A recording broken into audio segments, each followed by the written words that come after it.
Shalom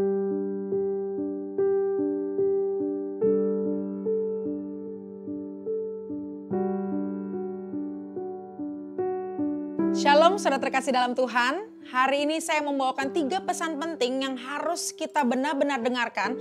Karena apa yang Roh Kudus sedang kerjakan pada setiap kita. Saudara, kalau kita dengar pujian goodness of God, itu berbicara tentang kebaikan Tuhan. Namun kenapa seringkali kita anak-anak Tuhan, kita tidak dapat melihat kebaikan Tuhan? Karena sebagai manusia, mata kita cenderung melihat apa yang Tuhan belum lakukan atas hidup kita. Sehingga mata kita tidak melihat apa yang Tuhan sudah kerjakan. Tapi hari ini poin yang pertama saudara, jangan matamu terfokus kepada hal-hal di mana Tuhan yang belum kerjakan. Saudara ingat bahwa bangsa Israel ketika dia dikeluarkan dari Mesir, dia begitu banyak menerima pertolongan Tuhan, dia begitu banyak menerima mujizat.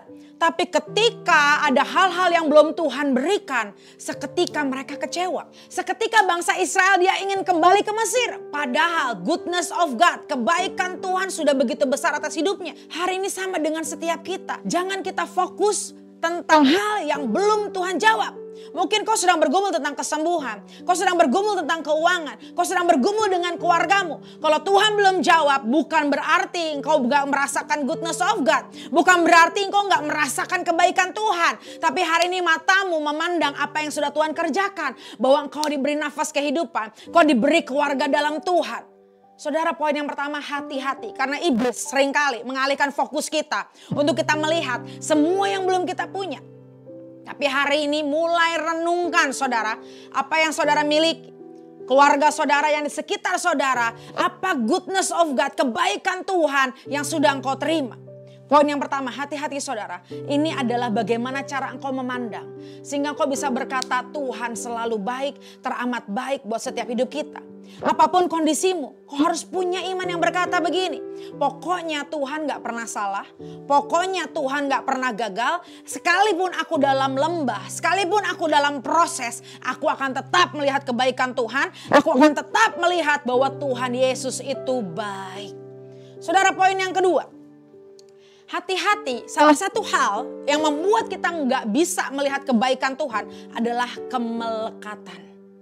Saudara, kemelekatan adalah sumber penderitaan. Kenapa saya bilang seperti itu?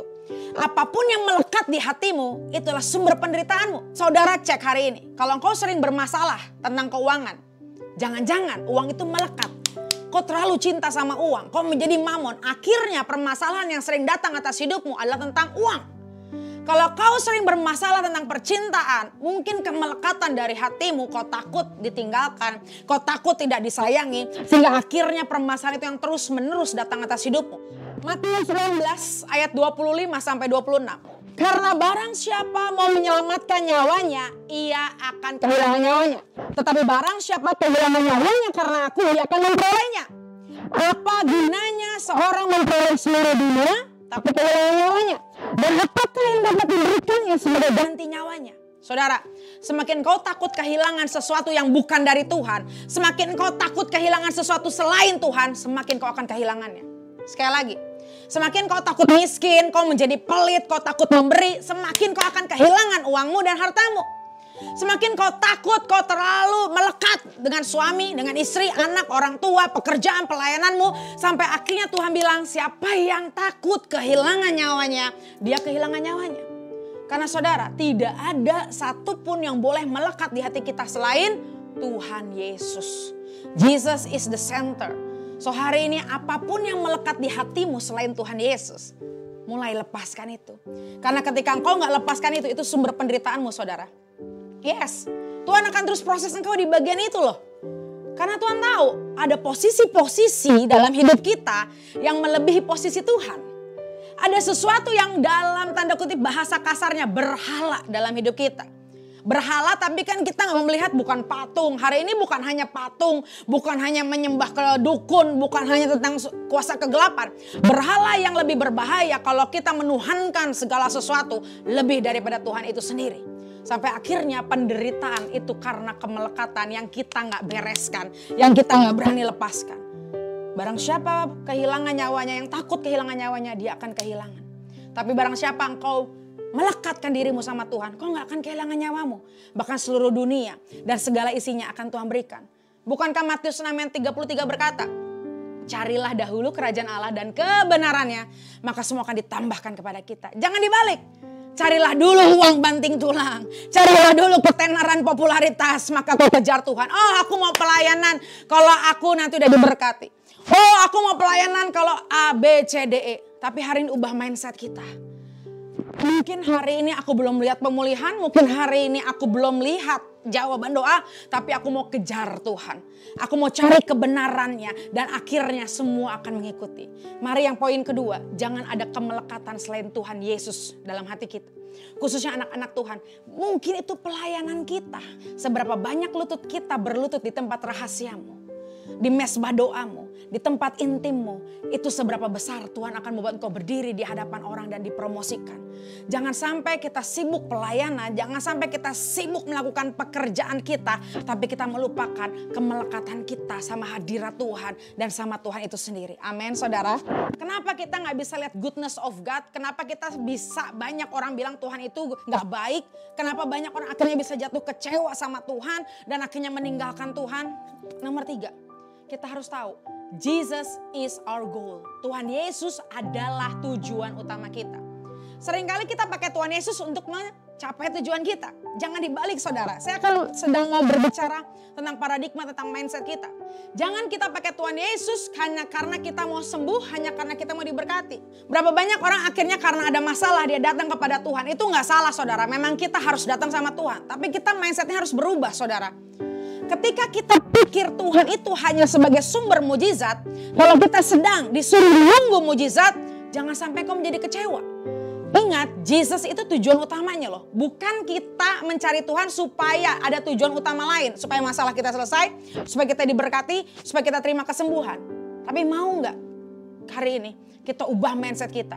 Aku mau sembuh Tuhan supaya aku bisa melayani Engkau lebih lagi. Aku mau diberkati berlimpah-limpah saudara supaya hidupku semakin memberkati banyak orang. Saudara-saudaraku, aku melalui pelepasan dari kuasa kejahat. Karena apa? Ketika aku dilepaskan, aku bisa melepaskan banyak orang. Hidupku menjadi berguna, hidupku menjadi berkarya untuk kemuliaan nama Tuhan Yesus. Di Mazmur 103 ayat 7 dikatakan seperti ini. Ia telah memperkenalkan jalan-jalannya kepada Musa, perbuatan-perbuatannya kepada orang Israel. Saudara ingat, ini beda loh. Tuhan memperkenalkan jalannya sama Musa, tapi perbuatan-perbuatannya kepada orang Israel.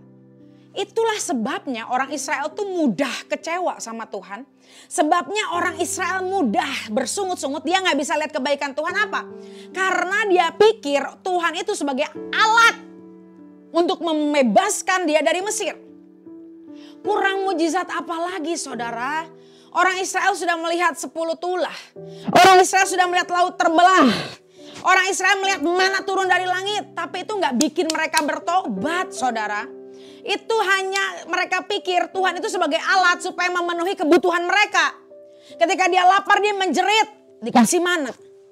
Ketika dia makan mana dia bosan, dia ngeluh. Pengen makan daging yang enak-enak, pengen balik lagi ke Mesir. Lihat saudara. Hari ini kita harus punya mindset. Kita bukan hanya kenal perbuatan Tuhan, tapi kita kenal jalan-jalannya. Kenapa Musa selama perjalanannya dia tetap percaya? Karena dia kenal Tuhannya. Karena dia pakai Tuhannya itu tujuannya tuh dia Tuhan. Karena dia tahu jalan-jalannya. Seperti matematika, soal matematika. Mau angkanya berapapun, kalau saudara tahu rumusnya jawabannya pasti bisa. Tapi kalau kita hanya ngelihat jawabannya nggak tahu caranya, akhirnya ada soal yang berbeda, kita nggak bisa ngerjain. Sama, hari ini saudara supaya kita bisa melihat goodness of God, kita harus benar-benar tahu yang namanya jalannya Tuhan. Dan kita bukan memanfaatkan Tuhan untuk tujuan kita. Tapi apa yang kita lakukan karena tujuan kita untuk memuliakan Tuhan Yesus. Musa tujuannya tanah perjanjian. Sampai akhirnya walaupun dia melalui berbagai rintangan, fokus dia tetap kepada Tuhan. Tapi bangsa Israel, dia pakai Tuhan, dia manfaatkan. Oh supaya aku keluar dari Mesir, oh supaya aku makan enak, supaya aku disembuhkan, oh supaya aku bebas dari ular-ular yang jahat. Dia memanfaatkan Tuhan sampai akhirnya apa? Hidupnya kecewa, jatuh, bangkit, jatuh lagi, bangun, jatuh lagi. Sampai akhirnya di padang gurun dia nyembah anak lembu emas. Di padang gurun dia mengkhianati Tuhan. Saya berdoa kekristenan kita, bukan kekristenan anak-anak manja. Kita bukan kekristenan yang memanfaatkan Tuhan, tapi kita tahu ketika kita kejar Tuhan semua akan ditambahkan. Kita seperti Musa, kita kenal jalan-jalannya. Kalaupun hari ini aku belum melihat jalan Tuhan, aku mau tetap percaya. Kalau hari ini aku belum melihat kesembuhan itu, aku mau tetap percaya bahwa Tuhan Yesus selalu baik. Dan kalaupun apa yang kita minta itu gak jadi kenyataan, mau gak kau tetap mencintai Tuhan? Mau gak engkau tetap percaya dan bilang, Tuhan Yesus kau selalu baik. Apapun yang terjadi engkau selalu baik. Itulah goodness of God. Kebaikan Tuhan gak hanya kita terima hanya dalam kondisi kita senang.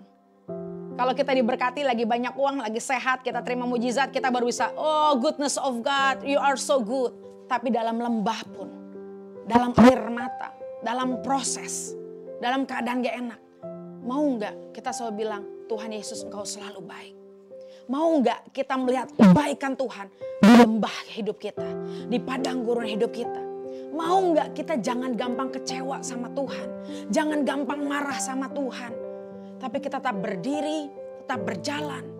Karena badai yang kita alami hari ini, lembah yang kita alami hari ini hanya sementara. Tujuanmu bukan hidup dalam badai.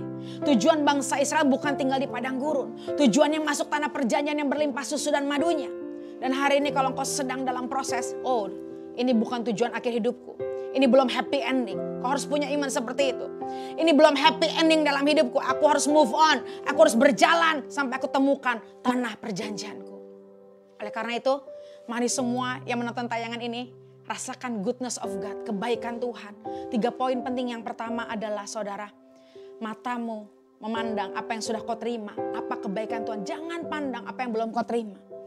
Yang kedua saudara, hati-hati dengan kemelekatanmu. Apapun berhala yang ada di hatimu yang melebihi Tuhan. Bahkan seolah-olah hal yang baik. Hari ini lepaskan itu. Dan izinkan Tuhan, Jesus is the center. Tuhan menjadi pusat. Tuhan yang menjadi segala-galanya. Yang berdaulat atas hidup kita.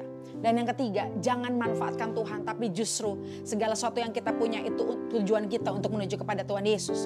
Kenal jalan-jalannya, bukan hanya perbuatannya. Karena kalau kita kenal jalannya, kita terima perbuatannya. Sehingga di sampai akhir, kita akan semua finish strong, menerima penggenapan demi penggenapan, hidup kita diubahkan, dan kita menjadi anak-anak Tuhan yang dewasa, yang dapat menjadi berkat bagi sesama. Di dalam nama Tuhan Yesus, semua terima berkat yang melimpah, dan hidup kita diubahkan pada hari ini. Jangan pernah menyerah dengan prosesmu, jangan pernah menyerah dengan keadaanmu. Di dalam nama Tuhan Yesus memberkati.